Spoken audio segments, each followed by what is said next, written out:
नमस्कार, मैं हूं आपके साथ कांची बंसल। इंडिया न्यूज राजस्थान के डिजिटल प्लेटफॉर्म पर आप सभी का स्वागत है।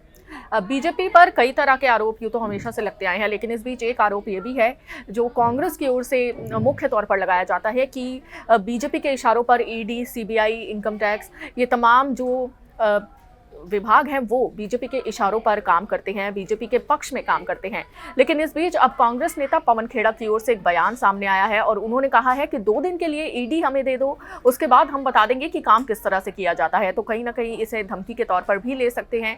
हालांकि पूरी जानकारी आपको दे देती कि राजस्थान में विधानसभा चुनाव में महज अब चंद रोज ही बाकी हैं, बिल्कुल 1-2 दिन ही बाकी हैं।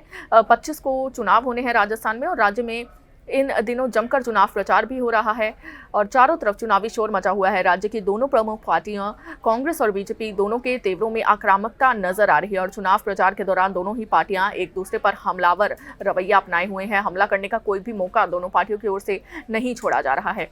तो वहीं बीजेपी लाल डायरी के मुद्दे को भुगाने की पुरजोर कोशिश में लगी है। चुनावी मौसम में इस मुद्दे के सहारे बीजेपी सत्ता के शिखर पर पहुंचना चाहती है। तो वहीं प्रधानमंत्री नरेंद्र मोदी, गृह मंत्री अमित शाह, बीजेपी के राष्ट्रीय अध्यक्ष जेपी नड्डा समेत तमाम दिग्गज नेता लाल डायरी को लेकर कांग्रेस पर हमलावर रवैया अपनाए हुए हैं।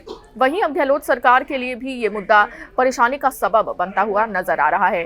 मंगलवार को उदयपुर आए कांग्रेस के राष्ट्रीय प्रवक्ता पवन खेड़ा ने लाल डायरी को लेकर बीजेपी और केंद्र सरकार पर जमकर निशाना साधा। तो पवन खेड़ा ने कहा कि बीजेपी के लोग जिस लाल डायरी की बात करते हैं उन्हें वो चैलेंज करते हैं कि उस लाल डायरी को सामने लाएं। तो पवन खेड़ा ने कहा कि कौन सी लाल डायरी में क्या लिखा है उन्हें अच्छी तरह से पता है और केंद्र सरकार में मंत्री नरेंद्र सिंह तोमर का नाम, संजीवनी का नाम किस डायरी में लिखा है।